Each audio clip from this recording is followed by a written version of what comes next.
안녕하세요, 여러분. 혹시 지금까지 열심히 영업을 했지만 아직도 자신이 생기지 않아서 미래가 걱정이 드세요? 아는 분들도 이제 다 동이 나서 더 이상 부탁하실 분이 없어서 힘이 드십니까?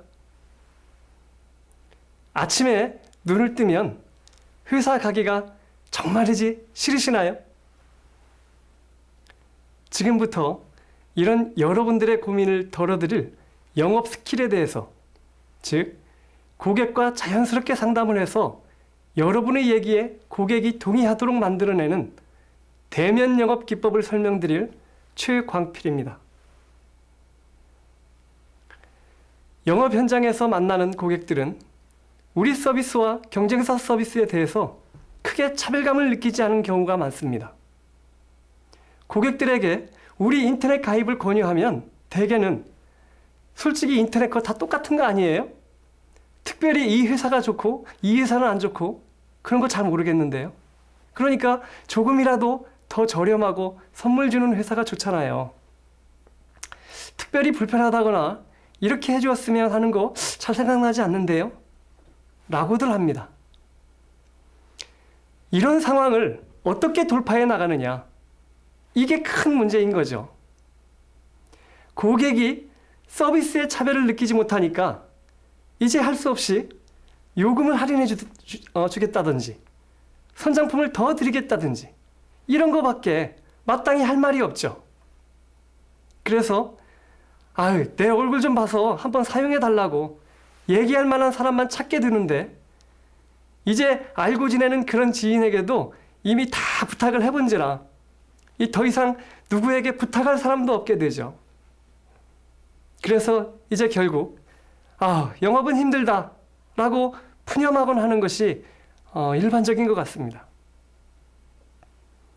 그래서 이와 같은 영업 방식을 개선해서 전문적이고 체계적인 기법으로 고객에게는 만족을 주고 여러분의 성과도 올리는 대면 영업 기법을 지금부터 소개를 해드립니다.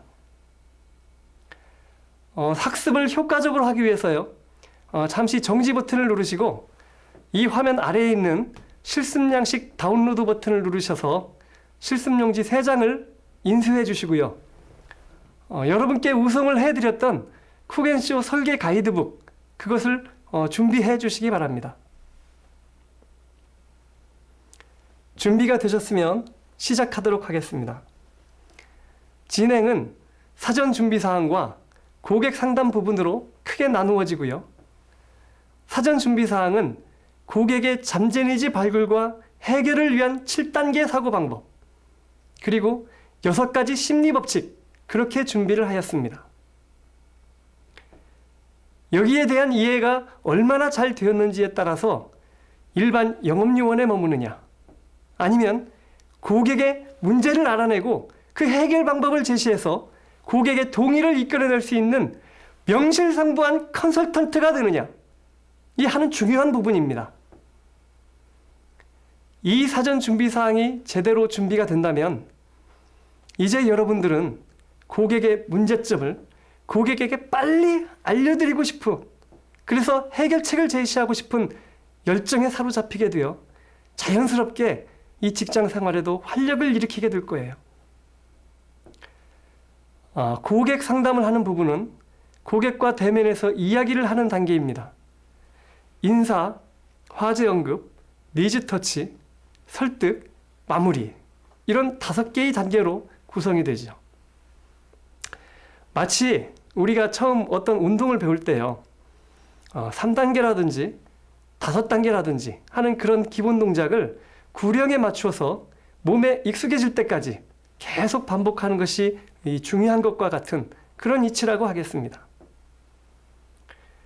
운동선수들도 이러한 기본 동작이라고 하는 기반 위에서 응용 동작을 얼마나 충분히 연습했느냐 하는 것에 따라서 프로 선수와 아마추어 선수가 되는 거죠. 자, 그러면 사전 준비 사항 중 7단계 사고 방법부터 설명을 드릴게요. 먼저 우리가 영업 현장에서 만날 수 있는 고객의 유형을 쭉 한번 적어봅니다. 우선 여성 고객 아니면 남성 고객 그 중에 하나겠죠. 이제 여성 고객의 유형을 다시 한번 나눠보면 초, 중, 고 자녀를 둔 어머니 아니면 중고 대학생 자녀를 둔 어머니 아니면 이제 막 결혼해서 영유아를 둔 아기 엄마 그것도 아니면 자녀를 다 출가시킨 후에 이제 혼자 남으신 중장년층의 그 부인 이 중에 하나겠죠. 이 분류는 제가 제 나름대로 한 것이고요. 여러분들은 그 다운로드 받은 1번 실습 양식에 여러분들 기준으로 다시 이렇게 나누셔도 되겠습니다. 남자 고객은 보통 직장인이 많다고 저는 그렇게 분류를 했습니다. 보통 영업 현장에서 여성 고객을 만나는 경우가 높기 때문에 이 정도로 저는 이렇게 분류를 한 거죠. 분류가 되었으면 이번엔 각각의 고객별로 중요한 잠재 니즈를 한번 적어보세요. 이것은 그 고객의 입장에서 진지하게 생각해 보면서 그 잠재 니즈를 추정해 보는 방법을 사용합니다. 여러분들이 초, 중, 고 자녀를 두었을 때 그 가정에서 남편이나 또는 아내와 주로 무엇을 걱정했었는지, 무엇 때문에 부부싸움을 했었는지 이런 것들을 잘 생각해 보면서 여러분들이 직접 한번 적어보세요. 저는 이 각각에 대해서 제가 생각하는 사항들을 이 화면처럼 이렇게 적어보았습니다. 그리고 나서 주위의 다른 몇 사람들에게 한번 물어보세요. 그 사람들도 여러분과 같은 생각을 하고 있는지를요. 물어봤더니 대부분 나도 그렇다 라고 대답들을 하고 한다면 이제 이 니즈는 여러분이 앞으로 만나게 될 대부분의 우리 고객들도 가지고 있는 잠재 니즈라고 생각을 해도 맞습니다. 각각의 경우에서 이 7단계의 사고 방법을 전부 이렇게 시작할 수가 있는데요. 저는 거의 모든 가정에서 공감할 만한 이 두 번째 유형인 중고 대학생 자녀를 둔 학부모 층에서 느끼는 이 통신비 부담에 대한 잠재 니즈를 가지고 7단계 사고 방법을 시작하도록 하겠습니다. 먼저 첫 단계는 생활 관련 분야라고 적고 통신비 지출 분야라고 제 나름대로 제목을 한번 달아보았어요. 그 다음에는 앞장에서 적었던 대부분의 고객들이 느끼는 그 잠재 니즈를 그대로 적었고요. 다음으로는 그 잠재 니즈가 지금 만족되지 않고 있을 것이다 라고 하는 형식으로 가설이라고 하는 걸 만들었습니다. 이제 어려운 얘기가 나왔죠. 가설이라고요. 이 가설이라고 하는 말은 확인되지 않은 여러분들만의 생각이라고 하는 정도로 이해하시면 될 것 같아요. 자, 그 다음으로 이 가설이 맞는지를 검증해 본 그 결과를 적었습니다. 이 검증을 하기 위한 방법은 그 대면 현장에서 고객을 직접 만나서 물어보는 방법도 있고요. 베스트 프랙티스라고 해서 이미 소개된 고객의 소리라고 해서요. 고객과 만나는 기회를 가진 우리 접점 직원분들께서 수집해 오신 그 쪽지에 적힌 정보사항을 CRM으로 조회하는 그런 방법을 사용하는 것도 있습니다. 그 확인 결과에 의해서 고객의 현재 문제점을 명확하게 적었어요. 다시 말하면 제가 생각한 가설이 맞았으면 그것이 바로 고객의 문제점이 되는 거죠. 이해하시겠어요? 그리고 나서는 그 문제점을 해소할 수 있는 개선 방안을 이제 생각해서 적어보았습니다. 자, 그러면 고객이 얻게 될 이익은 자연스럽게 적을 수 있는 것이고요. 그리고 마지막으로 고객의 이익을 확실하게 증명할 수 있는 증거 자료로는 무엇으로 할지 그걸 고민해서 이렇게 한번 정리를 해보았습니다. 이렇게 해서 저는 이제 고객을 만나서 상담을 자연스럽게 시작하고 제 의견을 제시해서 고객의 동의를 얻어낼 그런 이야기의 뼈대를 세우게 되었습니다. 자, 이젠 사전 준비 사항의 두 번째인 6가지 심리 법칙에 대해서 말씀드립니다. 대부분의 사람들은요, 태어나면서부터 자기도 모르는 사이에 마음 깊숙한 곳에 이런 심리적인 프로그램이 심어져 있고요. 그 해당 상황이 딱 주어지면 이 프로그램이 자기도 모르는 사이에 작동되게 된다는 거예요. 이 6가지 법칙입니다. 첫째는 호감의 법칙입니다. 외모나 태도 등이 단정하거나 멋진 사람이 이야기나 어떤 제안을 하게 되면 그거에 더 신뢰를 가지고 동조하게 된다는 것이에요.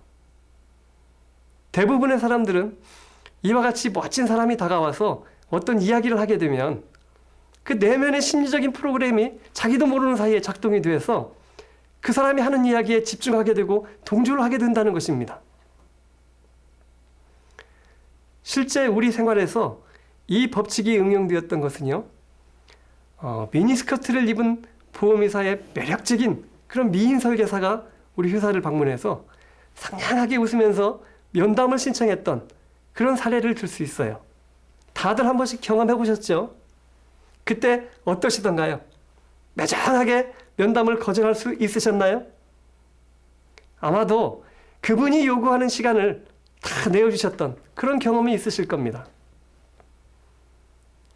그래서 영업을 하실 때 본인을 매력적으로 보이도록 외모나 태도를 바로 하는 일은 굉장히 중요한 사항입니다. 자, 그러면 여기에서 실습 질문 하나를 드리겠습니다. 여러분이 영업 현장에서 활용할 수 있는 고객에게 호감을 주는 방법으로는 또 어떤 것들이 있겠는지 일시 정지 버튼을 누르신 후에 곰곰이 생각하셔서 실습지 3번 장에 1번 점구 표시 있는 곳에 자유롭게 다 적어보시기 바랍니다. 이제 두 번째 심리 법칙인 상호성의 법칙을 말씀드리겠습니다. 이것은 상대방에게 호의를 받게 되면 그만큼 되돌려줘야 한다고 하는 그런 의무감이 생긴다는 거예요. 소위 기브 앤 테이크라고 하는 말로 쓰지요. 이때 주는 것은 물질적인 선물도 좋고요. 또 상대의 기분을 좋게 하는 그런 다정한 말, 칭찬의 말, 이런 것도 다 좋습니다. 중요한 것은 상대에게 어떤 호의를 건네준다는 거예요. 제가 먼저. 우리 생활에서 자주 일어나는 일들, 즉 고객에게 고객님 머리 스타일이 아주 멋지시네요 라고 먼저 기분 좋은 칭찬을 해주는 일, 또는 미소와 함께 음료수를 이렇게 건네는 일 등은 사실 이 상호성의 법칙을 상대에게 적용하는 것이었다는 말이죠.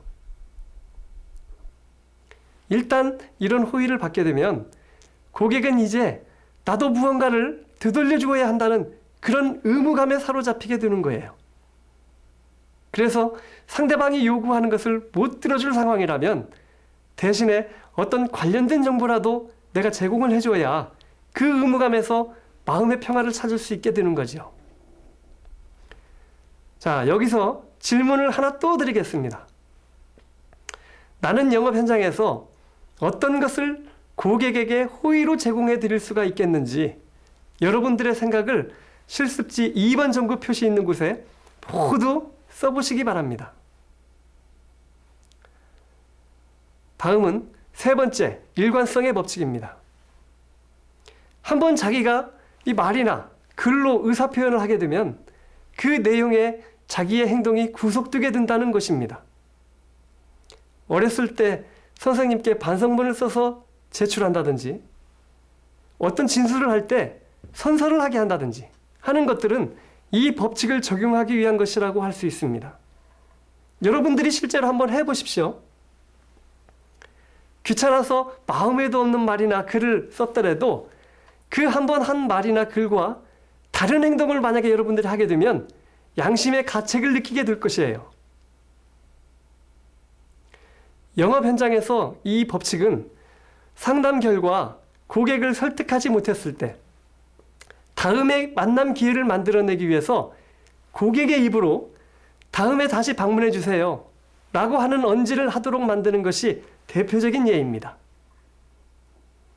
고객으로부터 이런 약속을 직접 말하도록 하는 것은 상담을 계속 진행하기 위해서 매우 중요한 기법이죠. 여기서 다시 질문을 드리겠습니다. 고객과 다음 만남을 약속받기 위해서는 어떤 질문을 하면 되겠는지 실습 시 3번 점구 표시 있는 곳에 또 적어보시기 바랍니다. 네 번째는 사회적 증거의 법칙입니다. 많은 사람들이 선택한 것을 따라가게 된다는 것인데요. 사람은 누구나 미래에 대한 선택을 자신 있게 하기 어려운 것이 일반적입니다. 이 선택의 시점에서 이 선택이 정말 잘하는 것인지 아닌지 그런 거에 대한 불안감을 누구나 다 가지고 있다는 거죠. 이때 그 사람이 참고하는 가장 1순위는 다른 사람은 어떻게 하느냐 이거예요. 다시 말하면 많은 사람들이 그렇게 하고 있다면 그게 맞을 거야. 이렇게 생각한다는 것이죠. 우리 영업에서는 대한민국 국민 2명 중에 1명은 쿡 인터넷을 사용하고 있습니다. 라고 하는 문구도 이 법칙을 적용하는 것, 즉 설득 스킬이 적용되어 있는 그런 전략이 있는 카피라고 하겠습니다. 네 번째 문제를 드립니다.